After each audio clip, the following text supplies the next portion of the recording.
আসসালামু আলাইকুম। তো আমরা আজকে একটা ন্যারেশন নিয়ে এসেছি। তো ন্যারেশনটা 2025 সালে এসেছিল। এটা যথেষ্ট কঠিন, কিন্তু আসলে কঠিন না যদি আপনার ভালোভাবে ইংরেজি যদি বুঝতে পারেন, তাহলে এটা কিন্তু কোনো সমস্যাই না।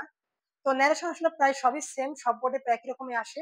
তো এটা কিন্তু টেনশন করার কিছু নেই। তবে যারা আপনারা 2026 বা 27 যারা পরীক্ষা দিবেন, তো তাদের জন্য আপনারা কিন্তু 25-এর এই ন্যারেশন গুলো, এই টাইপের ন্যারেশন গুলো ফলো করতে পারেন, কারণ সবসময় কিন্তু বোর্ড কোশ্চেন গুলো লেটেস্ট গুলো বিগত 1-2 বছরের গুলো কিন্তু ওরা অনুসরণ করে থাকে। হয়তো দেখা যায় যে 2026 বা 27 পরীক্ষা মেয়রের জায়গায় হয়তো কোনো নাম দিতে পারে। হ্যাঁ, কিন্তু প্রায় সব থিমই একই রকম। তো আমরা হচ্ছে একটা তাহলে সলভ করি, এই একটার মাধ্যমে আমরা চেষ্টা করব যে আপনারা সমস্যা হবে না। তো প্যাসেজ ন্যারেশন করার আগে আপনারা কিন্তু যে বিভিন্ন গ্রামার বইতে যেটা বেসিক ন্যারেশন গুলো রয়েছে, এগুলো কিন্তু খুব ক্লিয়ার থাকতে হবে। তাহলে কিন্তু প্যাসেজ ন্যারেশন কিন্তু একদম পানির মতো সহজ। তাহলে আমরা শুরু করে দিই। তো ফার্স্ট হচ্ছে আমাদেরকে বুঝতে হবে যে রিপোর্টিং ভার্বটা কোনটা। এখানে দেখেন রিপোর্টিং ভার্ব কোনটা। প্রথমত রিপোর্টেড স্পিচ মানে কি, যেটা অ্যাপোস্ট্রফি এস থাকে বা কোটেশন চিহ্ন থাকে, এটাকে বলা হয় রিপোর্টেড স্পিচ। এটা হচ্ছে রিপোর্টেড স্পিচ। আর যেটা কোটেশন ছাড়া থাকে সেটা হলো রিপোর্টিং ভার্ব। এই যে সেড দা মেয়র, এটা হলো রিপোর্টিং ভার্ব। এই জিনিসটা কিন্তু খুব সহজে আগে আপনার আমাকে বুঝতে হবে কিন্তু। তাহলে আমরা শুরু করি রিপোর্টিং ভার্ব দিয়ে। রিপোর্টিং ভার্ব দিয়ে দা মেয়র সেড দেই, দা মেয়র, দা মেয়র সেড দিতে পারি, অথবা টোল্ড দিতে পারি। সেড টু বা টোল্ড দিতে পারি। দা মেয়র সেড, দা কি দিব, এরপর আমরা অবজেক্ট দিই। এটা হলো সাবজেক্ট, রিপোর্টিং ভার্বের এটা হচ্ছে সাবজেক্ট, এটা হলো ভার্ব। এখন অবজেক্ট দিব। অবজেক্ট কি হবে? দা মেয়র সেড। এখানে অবজেক্ট কে? অবজেক্ট হচ্ছে এখানে যে পাইপার, মানে বাঁশিওয়ালা, সে হলো অবজেক্ট। তাহলে অবজেক্ট দিই, mayor said to the piper, বা the the mayor told the piper, the mayor said the piper, যা কিছু দেন হবে। Said the piper, said the piper দিতে পারি, বা সেট টু দ্য পাইপার দিতে পারি, অথবা সেট বা হচ্ছে এটা যদি না দেই টোল্ড দিতে পারি, সেটাও আমরা দিতে পারি। টোল্ড দ্য পাইপার, একই, যা কিছু দেন রাইট। টোল্ড দ্য পাইপার এখন দিলাম। এখন দেখতে হবে যে এটা কোন টেন্স আছে। এই যে প্রথম যেটা করতেছে রিপোর্টেড স্পিচ, সেটা হলো এটা কোন সেন্টেন্স, এটা কি অ্যাসার্টিভ না ইন্টারগেটিভ ইম্পারেটিভ অবজেক্টিভ না এক্সক্লেমেটরি। এটা আমরা চিনবো যে এটা থাকাতে, যে কোশ্চেন মার্ক থাকাতে, এটা বলবো এটা ইন্টারগেটিভ চিহ্ন। ইন্টারগেটিভ চিহ্ন হলে এরপরে কি, এখানে কনজাংশন আমরা ইফ ইউজ করব। যেহেতু আমাদের দেখেন যে হ্যাভ ইউ দিয়ে শুরু হয়েছে, সেজন্য আমরা ইফ দিব। তাহলে আমরা দেই ইফ, ইফ দিলাম। এটা হলো কনজাংশন ইউজ করলাম ইফ। এখন আমরা কনজাংশনের পর একটা সাবজেক্ট দিব, বা লিঙ্কিং ওয়ার্ডস, এটার পর আমরা একটা সাবজেক্ট দিব। Subject K? ইউ। তা ইউ হলো সেকেন্ড পারসন, তো সেকেন্ড পারসন কাকে বলবে? পাইপারকে বলবে। আর এটা যদি মি বা আই থাকতো, তাহলে ফার্স্ট পারসন হতো। ফার্স্ট পারসন মানে কি, রিপোর্টিং ভার্বের মেয়রকে বলতো। তো সেকেন্ড পারসন মানে কি, পাইপারকে বলবে। এটা হলো সেকেন্ড, এটা হলো ফার্স্ট। পাইপারকে বলছে, পাইপারকে যা দিতে পারি, হি দিতে পারি। হি এর পরে আমরা দিব পাইপার, মানে পি দিলাম। হি হ্যাড ইউ কিল্ড, এটা হচ্ছে present perfect tense. Subject plus have বা হ্যাজ প্লাস মূল ভার্বের ভিতরি, মানে এটা present perfect tense. Present perfect tense হলে কি, এটা ইনডাইরেক্ট করার সময় সেটা হচ্ছে পাস্ট পারফেক্ট হবে। তাহলে হি হ্যাড, তারপর দিব কিল্ড, যা আছে তাই, কিল্ড দা রেটস। মজার ব্যাপার হলো, আপনাকে যখন আপনি প্যাসেজ নারেশন করবেন, আপনি যে টেন্স নিয়ে কোনো ঝামেলা হবে না, এগুলো ম্যাক্সিমাম কিন্তু ওরা রেডি করে দিয়ে দেয়। যা শুধু আপনি কয়টা কনজাংশন আর কিছু প্রোনাউন ঠিক করতে পারলে আপনি কিন্তু অনেক সহজ। এটা কিন্তু আপনি যখন বেসিক করেন ওইরকম কিন্তু এত কষ্ট করতে হয় না, এটা অনেক সহজ এই আর কি। ঠিক আছে, এটা হয়ে গেল। দেখেন এখানে কিছু কিন্তু করা হলো না, একদম রেডিমেড কিন্তু আমরা বসিয়ে দিলাম। যা শুধু present tense, present perfect tense, past perfect দিলাম এই আর কি। এও বলছে দেখেন, পরে আবার কিন্তু অ্যাপোস্ট্রফি যে কোশ্চেন মার্ক দিয়ে কোটেশন দিয়ে শুরু হয়েছে, মানে কি আরেকজন বলছে yes I have replied the piper. Piper কে এখানে রিপ্লাই দিয়েছে, আমরা দেই রিপ্লাইড দা পাইপার। তাহলে দেই the piper, piper replied, replied the piper replied, কি দেব, yes I have replied that দিতে পারি, রিপ্লাইড দ্যাট। এন্ড আই মানে কি, ফার্স্ট পারসন। এই যে ফার্স্ট পারসন কি বলছে, মানে কি পাইপার কে বলছে, এই পাইপারটা ফার্স্ট পারসন। দ্যাট হি মানে কি piper, he yes I have, এটা আছে কি প্রেজেন্ট টেন্স আছে, আমরা পাস্ট টেন্স করব। তাহলে কি হি হ্যাড দিব, হি হ্যাড। এখন শুধু হি হ্যাড দিলে এটা হলো না, এর সাথে আমরা কিছু অবজেক্ট দিয়ে দিই। এই যে অবজেক্টটা দিছে যে have you kill the rares, তুমি কি এই রেয়ার্স গুলোকে, ইঁদুর গুলোকে হত্যা করেছো? সে দ্য মেয়র, মেয়র বলেছিল। তাহলে yes I have replied the piper, বাসিওয়ালা রিপ্লাই করেছিল, প্রত্যুত্তর দিয়েছিল হ্যাঁ আমি হত্যা করেছি। তাহলে ফুল দেই, they the piper replied that, piper প্রত্যুত্তর দিয়েছিল যে he had kill the rats, এই যেটা দিয়ে দিই। সে কি এ পর্যন্ত দিলেও হবে, বাট এটা দিলে আপনাকে সেন্টেন্সটা সুন্দর হয় আর কি। এ পর্যন্ত দিলেও কিন্তু হলো, তারপরে আমরা সেন্টেন্সকে সুন্দর করার জন্য আমরা এটা করে দিই। He had killed the rats. সে কি র্যাটস গুলোকে, ইঁদুরগুলোকে হত্যা করেছে। তারা বলছে give me the promised money, আমাকে টাকা দেন। এটা কি, এটা কে বলছে? নিশ্চয় এটা কিন্তু এই পাইপার, কারণ পাইপার কাজ করছে, পাইপার তো স্বাভাবিকভাবে মানি গুলো চাবে। গিভ মি দ্য প্রমিস, আমাকে যে প্রতিশ্রুতি অনুযায়ী অর্থটা দেন। এখন দেখেন গিভ মানে কি, এটা বুঝতে হবে এটা কোন সেন্টেন্স। ভার্ব দিয়ে, মূল ভার্ব দিয়ে যদি মেন ভার্ব দিয়ে কোনো সেন্টেন্স শুরু হয়, সেটা কি হয়, এটা হলো ইম্পারেটিভ সেন্টেন্স হয়। তার মানে আমরা এখানে আবার রিপোর্টিং ভার্ব দেই দা, এখানে আমরা পাইপার না দিয়ে হি দিতে পারি।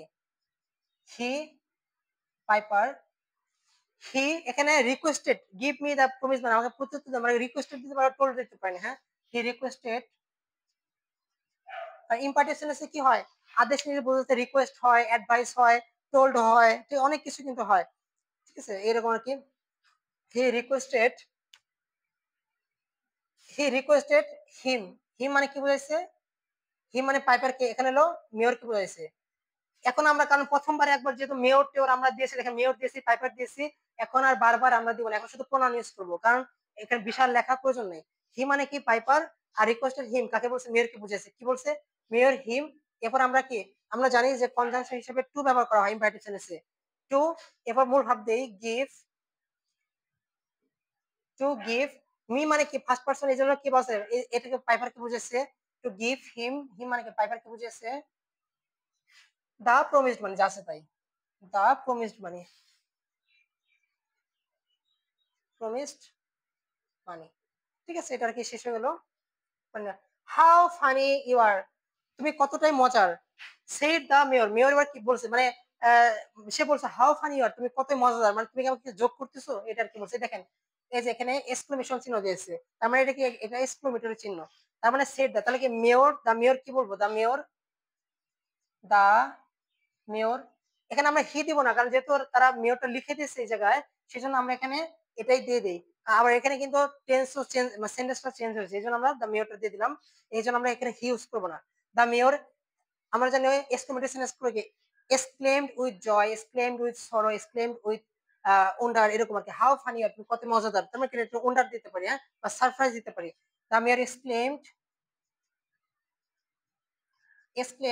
উইথ সারপ্রাইজ বা ওন্ডার, সারপ্রাইজড বা ওন্ডার, সারপ্রাইজ বা ওন্ডার। কারণ আমরা যেহেতু এখানে এক্সক্লেমের জায়গায় পাস্ট পার্টিসিপল করেছি, এই জন্য আবার এখানে সারপ্রাইজ বা ওন্ডার্ড দিব না। হ্যাঁ, কারণ আমরা এখানে কিন্তু ভি3 করে ফেলছি, হ্যাঁ, বা ভি2 করে ফেলছি, এই জন্য এখানে আমরা শুধুমাত্র নর্মাল মানে ভি1 দিয়ে দিব। এক্সক্লেমড উইথ সারপ্রাইজ বা ওন্ডার, কি দ্যাট দেই কনজাংশন হিসেবে কি এক্সক্লেমেটরি সেন্টেন্সে দ্যাট বসে how funny you are, you কাকে বুঝাইছে? ইউ বুঝাইছিল অবজেক্ট কে, অবজেক্ট কে, মেয়র তো সাবজেক্ট, মানে ফার্স্ট পারসন আর সেকেন্ড পারসন হলো দ্য পাইপার। হি, হি মানে কি, দ্য পাইপার ওয়াজ, আমরা ভেরি কেন দিলাম, হাউ থাকাতে আমরা ভেরি দিব, ওয়াজ ভেরি ফানি, এটা কি ছিল, খুবই ফানি ছিল। ঠিক আছে, হাউ ফানি ইউ আর মানে কি, the mayor exclaimed with surprise wonder that, মানে বিস্ময়ের সাথে বলছে যে হি ওয়াজ ভেরি ফানি, মানে কি পাইপার যে বাসি হলো সে কিলো খুবই ফানি, খুব মজাদার, এই আর কি বলছে। দ্য টেক অনলি 50, যে 50 টাকা নেন, সে কিন্তু আবার বলছে টেক অনলি 50, 50 টাকা নেন। এন্ড কি, এন্ড টোল্ড হিম দ্যাট দিতে পারে, যেহেতু এটা ইম্পারেটিভ সেন্টেন্স, টেক মানে কি মূল ভাব দিয়ে শুরু হলো, এজন্য কি এটা ইম্পারেটিভ সেন্টেন্স, বি মানে ভাব দিয়ে শুরু হলো, এটা imperative sentence. And they and এখানে আপনি টোল্ড দিতে পারেন, বা আপনি হচ্ছে এখানে অর্ডার দিতে পারেন, and ordered him that, ordered, ordered or told him, him মানে কি পাইপার কে বলছে হিম। এরপর নর্মাল অনুযায়ী টু বসে আমরা টু দিব, total like imperative conjunction, to take only 50, take only 50, ঠিক আছে, এর কি হয়ে গেছে। তারপরে বলছে দেখেন এখানে আবার এই যে এখানে কিন্তু অ্যাপোস্ট্রফি শেষ হলো, এই কথা শেষ। I was suppose two be given 50,000 গিল্ডার্স, আমাকে কি 50,000 গিল্ডার স্বর্ণ মুদ্রা দেওয়ার কথা ছিল, ওয়াজ সাপোজ টু বি দিবেন। তার মানে এটা কথা বলছে কে, এটা সেট দা পাইপার, পাইপারটা বলছে। যেহেতু পাইপারটা বলছে তার মানে আমরা জানি যে এটা হলো পাইপারে, কারণ এখানে কিন্তু অ্যাপোস্ট্রফির মাধ্যমে কিন্তু আমরা নতুন কাউকে বুঝিয়েছে। তার মানে কি বলবো এখন, তারপর দা পাইপার টোল্ড দ্যাট, যেহেতু অ্যাসার্টিভ সেন্স সাবজেক্ট আছে ভার্ব আছে, এজন্য কি assertive sense, the piper told that, বা টোল্ড হিমও দিতে পারেন, told him that, told him মানে কি mayor, told him that, I কে যেহেতু আই ফার্স্ট পারসন এই জন্য সাবজেক্টকে বলবে, মানে পাইপারটা সাবজেক্ট সেজন্য আমরা সাবজেক্টকে দেই সাবজেক্ট, দ্যাট হি মানে কি পাইপার, হি ওয়াজ সাপোজ, এটা কি ওয়াজ সাপোজ মানে past infinite tense, past infinite টেন্সে এটা প্যাসিভ সেন্টেন্স করা হয়েছে, সেজন্য আপনি চাইলে পাস্ট প্যাসিভ সেন্টেন্স থাকলে আপনি যদি না বুঝেন পাস্ট এইভাবে রাখতে পারেন, অথবা পাস্ট ইনফিনিট থেকে যদি ইনডাইরেক্ট করতে হয় সেটা পাস্ট পারফেক্ট টেন্স করতে হয়। পাস্ট পারফেক্ট টেন্স যদি প্যাসিভ করবো তাহলে সেটা হবে হ্যাড বিন সাপোজড। ঠিক আছে, আপনি দুইবার দিতে পারেন, এটা ওয়াজ সাপোজ টু দিতে পারেন বা হ্যাড বিন সাপোজ টু দিতে পারেন, he was supposed or had been supposed, দুইবার দিতে পারেন, had been supposed, had been supposed to be given 50,000 guilders, যা আছে তাই, to be given 50,000 guilders, মানে স্বর্ণমুদ্রা দেওয়ার কথা ছিল। তার বলছে হোয়াট হ্যাভ ইউ ডান, তুমি কি করেছো, দা ওয়ার্ক কাজটি ইউ হ্যাভ ডান তুমি করেছো ইজ ভেরি সিম্পল, এটা খুবই সাধারণ, সেট দা মেয়র, মেয়র সেট করছে। তার মানে কি দেখেন এই যে হোয়াট ইউ হ্যাভ ডান মানে এটা হলো একটা ইন্টারোগেটিভ সেন্টেন্স, তার মানে আমরা দেই দা মেয়র আস্কড হিম, দেই দা মেয়র আস্কড হিম মানে কি পাইপারকে বলছে আস্কড হিম, ইফ হতো কিন্তু এখানে হোয়াট থাকাতে যেহেতু আমরা ডাবলস কোশ্চেন নিজে একটা রিলেটিভ প্রনাউন করে বা কনজাংশন তৈরি করে বা লিঙ্কিং ওয়ার্ড তৈরি করে, সেজন্য আমরা এটাই দিয়ে দিব asked him what you second person, এবং সেন পারসন তাকে দেই হিকে দেবে, মানে পাইপারকে বলছে হোয়াট হি, মানে পাইপার হোয়াট হি, এর প্রেজেন্ট পারফেক্ট টেন্স এজন্য পাস্ট পারফেক্ট টেন্স দিব, প্রেজেন্ট পারফেক্ট টেন্স যেটা আছে have done, present perfect tense সেজন্য আমাকে পাস্ট পারফেক্ট টেন্স দিব, he had done, what he had done. ঠিক আছে, এটা হয়ে গেল। এন্ড অলসো যেহেতু একজন কথা বলছে, মানে কি যেখান থেকে শুরু হয়েছে কোটেশন, এখানে কিন্তু কোটেশন তারা শেষ করেছে, এই জন্য একই মানুষ তারা কথা বলছে, মানে একই হচ্ছে যে যে হচ্ছে স্পিকার বা হচ্ছে বক্তা সে একই ছিল, মানে মেয়রই ছিল। এন্ড এডেড দিতে পারে, এন্ড এডেড দ্যাট তারা কি দিব, এন্ড এডেড দ্যাট, এবং আরেকটা কি বললো, দা ওয়ার্ক দা ওয়ার্ক, মানে এই সেন্টেন্সে যাবো, সেন্টেন্স এডেড দ্যাট দিয়ে সেন্টেন্সে দিলাম, এডেড দ্যাট দা ওয়ার্ক, কেন এডেড দ্যাট দিলাম, যেহেতু আমাদের এখানে স্পিকার একই ছিল, মেয়র ছিল, সেজন্য আমরা দুইটা সেন্টেন্সের মাঝখানে এডেড দ্যাট দ্বারা যুক্ত করলাম। ঠিক আছে, এটা আর কি। দা ওয়ার্ক ইউ মানে সেকেন্ড পারসন কাকে বলছে, সেকেন্ড পারসন মানে যে পাইপার, কারণ মেয়র তো ফার্স্ট পারসন স্পিকার, এই জন্য লিসেনার মানে পাইপার, যে দা ওয়ার্ক হি মানে কি পাইপার, দা ওয়ার্ক হি, যেটা প্রেজেন্ট পারফেক্ট টেন্স, এটা হচ্ছে কি present perfect tense, present perfect, এটাকে এটা ইনডাইরেক্ট করলে সেটা হবে পাস্ট পারফেক্ট হয়ে যাবে, হি হ্যাড ডান, যেহেতু ইজ ভেরি ইজ আছে প্রেজেন্ট টেন্স আছে এজন্য ওয়াজ দিব, কারণ যতগুলো টেন্স হবে ততগুলোই কি পরিবর্তন, যতগুলো অক্সিলারি ভার্ব বা মেইন ভার্ব হবে ততগুলোই কিন্তু আমাদের পরিবর্তন করতে হবে যখন আমরা ইনডাইরেক্ট করব, তাহলে কি ওয়াজ ভেরি সিম্পল,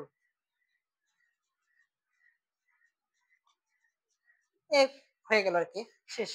এটা আর কি, এটা অনেক সহজ, আপনারা যদি বেসিকটা ক্লিয়ার থাকে আপনাদের কখন কোন টেন্স পরিবর্তন করতে হবে, কোন প্রনাউন পরিবর্তন করতে হবে, কোনটা পরে কি হবে, অ্যাসার্টিভ সেন্টেন্সের নিয়ম কি, এভাবে যদি আপনি জানেন, এগুলো কিন্তু অনেকটা রেডিমেড দেওয়া থাকে, এটা কিন্তু আপনার বেসিকের চেয়ে অনেক সহজ, এই প্যাসেজ নারেশন গুলো অনেক সহজ, কারণ এগুলো ম্যাক্সিমাম রেডিমেড করা থাকে, আপনার কিন্তু টেন্স নিয়ে কোনো সমস্যা নাই, ভার্বের এই যে ভার্বের যে কনজুগেশন অফ ভার্ব আছে present indefinite, present tense, past participle, past past tense, এই যে ভার্ব যে পরিবর্তন করতে এটা নিয়ে কোনো সমস্যা হয় না, অক্সিলারি ভার্ব নিয়ে কোনো সমস্যা হয় না।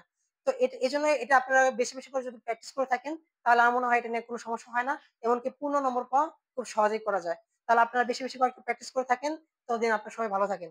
আসসালামু আলাইকুম।